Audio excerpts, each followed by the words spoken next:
ایک بہت مہم اور ضروری نکتہ جو بہنوں، بیٹیوں اور ماؤں کے لیے ہے کہ عورت کی دعوت کا دائرہ کار کیا ہے۔ 10 شرطیں انتہائی اختصار سے عورت اگر دعوت کے میدان میں اترنا چاہتی ہے تو 10 شرطیں اس کے سامنے ہونی چاہیے۔ سب سے پہلی شرط، عورت خود بھی فتنے سے محفوظ ہو اور لوگ بھی اس کے فتنے سے محفوظ ہوں، کیونکہ اللہ کے رسول صلی اللہ علیہ وسلم نے فرمایا ما ترکت بعدی فتنہ اضر علی الرجال من النساء، عورتوں سے بڑھ کر کوئی فتنہ میں نے اپنے پیچھے نہیں چھوڑا، اس لیے حکم یہ دیا اقرب ما تكون المرأة من رحمة ربها اذا كانت في قعر بيتها، سب سے قریب اللہ کی عورت اس وقت ہوتی ہے جب اپنے گھر میں ہوتی ہے۔ فاذا خرجت المرأة، جب عورت گھر سے نکلتی ہے تو استشرفها الشیطان، شیطان اس کو ورغلانے کے لیے اس کے پیچھے چلتا ہے۔ والمرأة عورہ، جو حدیث کے شروع کے الفاظ ہے، عورت پردے کا نام ہے۔ اگر اس کے دعوت کے میدان میں نکلنے سے فتنہ اس کی ذات پہ آتا ہے یا اس کی وجہ سے فتنہ کسی معاشرے میں ایسا ہوتا ہے، اس کو میدان دعوت میں وہاں نہیں جانا چاہیے جہاں فتنہ پیدا ہو۔ دوسری شرط یہ ہے عورت اکیلی میدان دعوت میں نہ نکلے جب تک محرم اس کے ساتھ نہیں ہے۔ حدیث کے الفاظ ہیں، رسول اللہ صلی اللہ علیہ وسلم نے فرمایا لا تسافر المرأة 3 ایام الا مع ذی محرم، کوئی عورت 3 دن کا سفر اکیلی نہیں کر سکتی۔ دوسری روایت میں آتا ہے یومین، 2 دن کا سفر۔ تیسری روایت میں آتا ہے یوم و لیلہ، 1 دن اور 1 رات کا سفر۔ اور چوتھی روایت میں آتا ہے ولو بریدا، برید هو 12 میلا بالہاشمی، 12 میل کا سفر عورت اکیلی نہیں کر سکتی۔ تو دوسری شرط یہ ہے عورت بغیر محرم کے نہ نکلے۔ ہو سکتا ہے کہ کوئی سوال کرنے والا سوال کرے، میں چاہوں گا انشاءاللہ اس کا سوالات میں جواب دے دوں گا کہ صحابیات کا معمول حج میں کیا تھا۔ تیسری شرط یہ ہے عورت جو میدان دعوت میں نکلنا چاہتی ہے بغیر پردے کے نہ نکلے۔ دعوت کس چیز کی اگر وہ خود پردہ نہیں کرتی؟ کون سی دعوت ہے اگر اس کو خود اللہ تعالیٰ کے احکامات کا پتہ نہیں ہے؟ اس کا لباس، اس کا سر سے لے کر پاؤں تک جو کچھ اس نے پہننا ہے وہ شریعت کی روشنی میں ہو۔ بھلے وہ پردہ بھی کرتی ہے، اگر اس کو شوق اور ذوق اور تڑپ ہے کہ میرا بھی اس طرح کا ڈیزائن بالوں کا ہونا چاہیے جو پردے کے باوجود بھی نظر آئے، اس کے لیے شرعاً جائز نہیں ہے۔ انما ہلکت بنو اسرائیل حین اتخذ نساؤہم هذه قصة من شعر، عورتوں کو ہلاکت ہوئی بنی اسرائیل میں تو جب انہوں نے اپنے سروں پہ جوڑے بنانے شروع کر دیے، اور رسول اللہ صلی اللہ علیہ وسلم نے اس سے منع کیا۔ صحیح مسلم کی روایت ہے 2 قسم کے لوگ جہنمی ہیں، ان میں سے ایک تو وہ ہیں جو ظالم لوگوں کو مارتے ہیں، ان کے ہاتھوں میں کوڑے ہیں جیسے گائے کی دم ہوتی ہے، اور دوسری وہ عورتیں نساء کاسیات عاریات مائلات ممیلات رؤوسهن كأسنمة البخت المائلة لا يدخلن الجنة ولا يجدن ريحها وإن ريحها ليوجد من مسيرة كذا وكذا، ایسی عورتیں جو لباس پہننے کے باوجود عریاں نظر آتی ہیں، لوگ ان کی طرف مائل، وہ لوگوں کی طرف مائل، اور ان کے سر کے بالوں کا ڈیزائن یہ ہے جیسے بختی اونٹ کی کوہان اوپر کو اٹھی ہوتی ہے، ان کی بھی یہی کیفیت ہے۔ لا يدخلن الجنہ، یہ عورتیں جنت نہیں جائیں گی، ولا یجدن ریحها، اور نہ ہی یہ عورتیں جنت کی خوشبو پائیں گی۔ تو عورت کے لیے تیسری شرط یہ ہے کہ کوئی عورت بغیر پردے کی دعوت کے لیے نہیں جا سکتی، اور ویسے بھی نہیں جا سکتی، کیونکہ مومنہ عورت کا کام یہ ہے المرأۃ عورہ، عورت پردے کا نام ہے۔ اور خلاد، خلاد کا قصہ آپ نے سنا ہوگا، جس کا بیٹا شہید ہو گیا، لوگوں نے پوچھا کہ جئتی تسألین عن ابنک وانت منتقبہ، نقاب پہن کے آئی ہو اور میدان جہاد میں؟ تو اس نے جواب کیا دیا تھا ان ارزأ ابنی فلن ارزأ حیائی، میرا اگر بیٹا قتل ہوا ہے تو میری حیا تو قتل نہیں ہوئی۔ تو تیسری شرط عورت بغیر پردے کے نہیں جا سکتی. چوتھی شرط، بلا شبہ وہ داعیہ بن کے جائے گی، اسے اپنے آپ کو سٹیٹس بنانا ہے. میں وہ لفظ بول دیتا ہوں، اس سٹیٹس کے لیے ضروری نہیں ہے کہ وہ خوشبو استعمال کرے. رسول اللہ صلی اللہ علیہ وسلم نے فرمایا ایما امرأۃ تطیبت، جو عورت طیب لگا کے خوشبو لگا کے نکلتی ہے، ثم خرجت الی المسجد، اور مسجد کی طرف جاتی ہے، لم تقبل لها صلاة حتى تغتسل، جب تک غسل نہ کر لے اس کی نماز بھی قبول نہیں ہے، اس کی نماز بھی قبول نہیں. خوشبو کی دو قسمیں ہیں. خوشبو سمجھیے، ایسی خوشبو جو دور سے محسوس کی جاتی ہے، یہ مردوں کی خوشبو ہوتی ہے، جس کے بارے میں اللہ کے رسول صلی اللہ علیہ وسلم نے نشانی بیان کی، ما ظہر ریحها وخفی لونہ. مردوں کی خوشبو یہ ہے جس کا رنگ نظر نہ آئے، جس کی خوشبو محسوس کی جائے، اور عورت کی خوشبو ہے جس کا رنگ ہو اور اس کی خوشبو دور سے محسوس نہ کی جائے.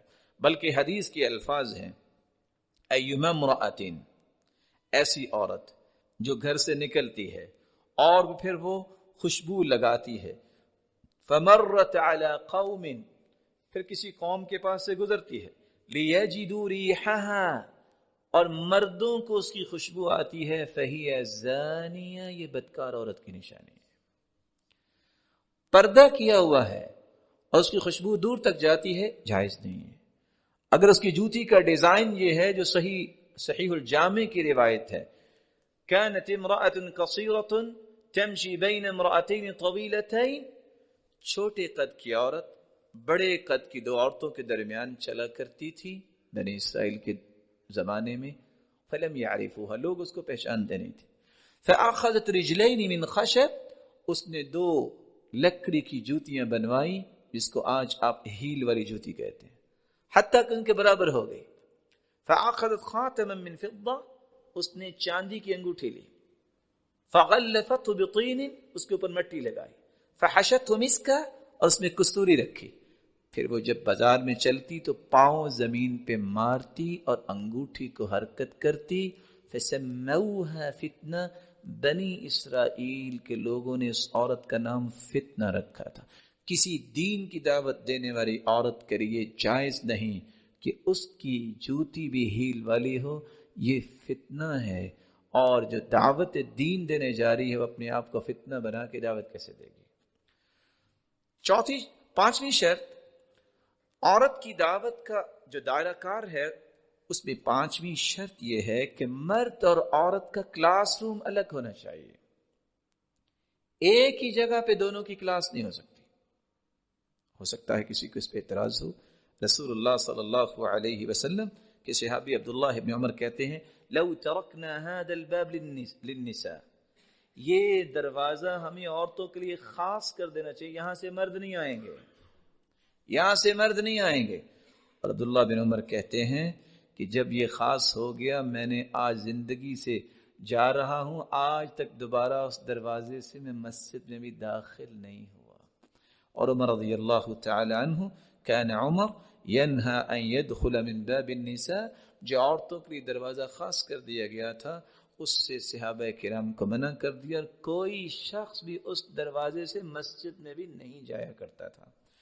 چھٹی شرط یہ ہے، عورتوں کے اگر کلاس روم ہے تو عورتوں کی جو چیئرز ہیں وہ ہمیشہ پیچھے ہونی چاہیے، تاکہ آگے سے اگر کوئی عورت آتی ہے تو سب مردوں کے سامنے سے مت گزرے، اس کا الگ سے ایک دروازہ ہو، الگ سے سسٹم ہو، اور مردوں کے پیچھے ہونا چاہیے، جیسا کہ رسول اللہ صلی اللہ علیہ وسلم کی حدیث سے ہمیں سمجھ میں آتا ہے. آٹھویں شرط، اگر کسی قسم کی کوئی بھول ہو جاتی ہے ٹیچر سے، یا پڑھنے کو آیا ہے، یا اگر کسی کی اصلاح کرنی ہے، تو اس کا صحیح انداز یہ ہے کہ یا تو وہ لکھ کر کرے، یا قلنا قولا معروفا کی آیت کی روشنی میں اپنی آواز میں لوچنا پیدا کرے، جرت کے ساتھ اتنی مناسب بات کرے جتنی شریعت نے اس کو اجازت دی ہے. بلکہ علماء نے استنباط کیا ہے اس حدیث سے، نہا رسول اللہ صلی اللہ علیہ وسلم ان تتکلم النساء الا باذن ازواجهن، اللہ کے رسول نے منع کیا ہے کہ کوئی عورت اپنے خامن کی اجازت کے بغیر کسی سے بات کرے. تو عورت اگر سوال کرنا چاہتی ہے تو اس کو لائیو کرنے کی بجائے لکھ کر سوال کرنا چاہیے یا اپنے خامن سے اجازت لے. رسول اللہ صلی اللہ علیہ وسلم کے اس فرمان کی روشنی میں اجازت لے اور سوال کرے، کوئی مذائقہ نہیں. اگر اجازت نہیں تو یہ باہر سے اس کو اجازت لینی پڑے گی. رسول اللہ صلی اللہ علیہ وسلم کے سکھائے ہوئے طریقے کے مطابق 9واں ادب اور 9ویں شرط یہ ہے، عورت کی دعوت کا دائرہ کار مرد اور عورت کے درمیان پردہ حائل ہونا چاہیے. عبید ابن عمیر، عبداللہ ابن عمر رضی اللہ تعالی عنہ اور عطا بیان کرتے ہیں، اور یہ روایت سلسلہ صحیحہ کی ہے، صحیح مسلم کی ہے، صحیح بخاری کی ہے، کہ ہم سیدہ عائشہ رضی اللہ تعالی عنہ کے پاس پڑھنے جایا کرتے. بیننا و بینہا حجاب، ہمارے اور سیدہ عائشہ کے درمیان پردہ ہوتا تھا، ہم پردے کے پیچھے سے ہی سوال جواب کرتے. اور قرآن نے بھی اس بات کی ہی تاکید کی ہے، فَاسْأَلُوهُنَّ مِنْ وَرَاءِ حِجَاب، جب مومنوں کی ماؤں سے تم گفتگو کرو، کوئی چیز مانگو، حالانکہ وہ مائیں ہیں، حالانکہ ان سے نکاح نہیں ہو سکتا، تم پردے کے پیچھے سے ان سے کوئی سوال کرو. فَاسْأَلُوهُنَّ مِنْ وَرَاءِ حِجَابٍ، تو حجاب کا اہتمام کرنا یہ بہت ضروری ہے. یہ تھی 9 سے 10 وہ شرائط جو عورتوں کو اپنی زندگی میں سامنے رکھنی چاہیے اور اس میدان میں اپنی خدمات کو ادا کرنا چاہیے ام شریک بن کر. کس طرح یہ ایک عورت ام شریک پورے خاندان کی اصلاح کا سبب بنے. کیا کرتی؟ اپنے پڑوس میں جاتی. اللہ کے رسول کا فرمان ہے، انی قد اذنت لکن ان تخرجن لحوائجکن، اپنے پڑوس میں آپ بغیر اجازت کے بھی جا سکتی ہیں اگر آپ نے ایک مرتبہ بتا دیا ہے تو جانے میں کوئی حرج نہیں، اجازت ہے. تو ام شریک کبھی اس گھر میں جاتی، پڑوسیوں کے پاس دین کی دعوت دیتی، کبھی ان کے پاس جاتی، کبھی ان کے پاس. خاندان والوں کو پتہ چلا، نتیجتاً اس پہ سختی ہوئی، اس کے ہاتھ پاؤں باندھے گئے، اس کو دھوپ میں کھڑا کیا گیا، اور بھوکی اور پیاسی ام شریک کھڑی ہیں اور کہتی ہیں، جب میں آسمان کو دیکھتی تو مجھے دھواں نظر آتا، میرے ہاتھ بندھے ہوئے تھے، میں نے کہا میرے رب، میں نے تیرے دین کے لیے قربانی دی ہے، تو ہی میرا مددگار ہے. فَإِذَا بِدَلْوٍ مُرَشَّى بِرِشَاءٍ أَبْيَضٍ، اللہ کی طرف سے سفید رسی میں بندھا ہوا ایک ڈول نہ جانے میرے سامنے آیا. میں نے کس طرح ہاتھ کھولے مجھے نہیں پتا، میں نے پانی پیا بھی اور اپنے اوپر بھی بہا لیا. میرے خاندان والوں نے دیکھا کہ اس نے تو ہمارا پانی ضائع کر دیا، اور مشکیزیں ساتھ رکھے ہوئے تھے حسرت دلانے کے لیے کہ اس کو پیاس لگے اور مشکیزیں پڑے ہوں اور پیے نہ. وہ بھاگ کے آئے کہ اس نے ہمارا پانی ضائع کیا ہے. دیکھا تو مشکیزیں اسی طرح بندھے ہوئے تھے، پانی استعمال نہیں ہوا تھا. وہ سب کے سب مسلمان ہو گئے. ام رومان جس نے روزہ رکھا، سب لوگ کہہ رہے ہیں کہ روزہ چھوڑ دو، کہا نہیں، میں نے اللہ کی رضا کے لیے روکا ہے. اتنی پیاس، اتنی پریشانی ہوئی، روزہ نہیں توڑا، روزہ وقت پہ افطار کیا. کہتی ہیں اس دن سے لے کے آج میں دنیا سے جا رہی ہوں، مجھے کبھی پیاس نہیں لگی. جب اس میدان میں انسان نکلتا ہے تو اللہ رب العزت پھر ان کی مدد بھی کرتا ہے. اس لیے عورتیں اکٹھی ہو کے اللہ کے رسول کے پاس آئیں، کہتی ہیں یا رسول اللہ صلی اللہ علیہ وسلم، غلبنا الرجال، غلب علینا الرجال، مرد تو غالب آ گئے. پوچھا وہ کیسے؟ آپ سے ہر وقت پڑھتے رہتے ہیں، ہمارا حق نہیں ہے؟ فوعدہن یوم، آپ نے ان کو وعدہ دیا، فلاں انصاریہ صحابیہ کے گھر میں تم اکٹھی ہو جانا، میں آپ کو بھی درس دوں گا، میں آپ کو بھی دعویٰ کروں گا. نتیجتاً اللہ کے رسول آئے تو پہلا سوال عورت نے کیا، اللہ کے رسول جس کے بیٹے فوت ہو جائیں وہ کیا کرے؟ فرمایا جس کے 2 بیٹے فوت ہو جائیں یا جس کی 2 بیٹیاں فوت ہو جائیں وہ صبر کرے، قیامت کے دن وہ جہنم میں نہیں جائے گی، یہ جہنم کے سامنے دیوار بن جائے. پیچھے سے ایک عورت نے کہا او واحد، اللہ کے رسول اگر کسی کا ایک بیٹا فوت ہوا اور اس نے صبر کر لیا تو وہ، فرمایا یہ بھی جہنم میں نہیں جائے گی، وہ بیٹا جہنم کے سامنے دیوار بن جائے گا. تو آپ نے باقاعدہ ان کی تعلیم کا بندوبست کیا یہی وجہ ایک سلسلہ سیدہ عائشہ سے چلا، حفصہ رضی اللہ تعالیٰ عنہ سے چلا، ام سلمہ سے چلا، ام ورقہ سے چلا، جو قرآن پڑھاتی، جو دعوت کا کام کرتی، جو فقہ پڑھاتی، اور کس انداز سے 1400 سال کی ایک نہیں ہزاروں ایسی عورتیں جن نے اس میدان میں اپنے آپ کو لگایا۔ بڑی بات کیا ہے، خلیفہ ہارون کے اپنے محل میں 102 عورتیں اس وقت پڑھتی تھیں، اور 70 عورتوں نے خط کوفی میں پورا قرآن لکھا تھا۔ یہ امام ابن تیمیہ کی بھانجی، یہ امام مزی کی بھتیجی، اور یہ اسی طرح امام سیوطی، امام ابن عبد البر، ان سب لوگوں نے عورتوں سے بھی پڑھا، ان کے استاد رہے۔ اور امام بخاری جیسے عظیم عالم جو ہے، کریمہ المروزیہ محدثہ کے شاگرد ہیں۔ اور اللہ تعالیٰ نے امام ابن حجر اسقلانی نے ایک کتاب لکھی ہے الدر الکامنہ، چھپے ہوئے موتی، اور اس کی 8ویں صدی میں 150 محدثات کا تذکرہ کیا ہے، اور کتاب کو اگر سارا پڑھا جائے تو 700 عالمات کا تذکرہ کیا ہے جنہوں نے دین کی دعوت پہ اور دین کی تعلیم پہ اپنی زندگیاں لگا دی۔ حفصہ بنت سیرین احمد بن سیرین اور محمد بن سیرین کی بہن ہے، اور اتنی بڑی عالمہ تھی، بھائیوں کے پاس جب کوئی آتا ان کو مسئلہ نہ آتا تو کہتے جاؤ ہماری بہن سے پوچھ لو۔ آج بھی اس وقت دنیا میں ایسی نیک اور صالحہ داعیات ربانیات موجود ہیں جنہوں نے دین کا کام بہت خوبصورت کیا۔ اللہ رب العزت ان کی زندگیوں میں برکت فرمائے، اور دین کے اس دعوت کے میدان میں ہمیں قبول فرمائے، اور زندگی کے کسی بھی حصے میں ہم کو اللہ اپنی رحمت اور اپنی خصوصی توفیق سے نوازے کہ ہم ایسے اعمال کریں جس سے اللہ کا تقرب حاصل ہو، جس سے اللہ ہمیں قیامت کے دن اپنے محبوب کی رفاقت نصیب فرمائے اور اپنے دیدار کا مستحق بنائے۔ وآخر دعوانا الحمد للہ رب العالمین۔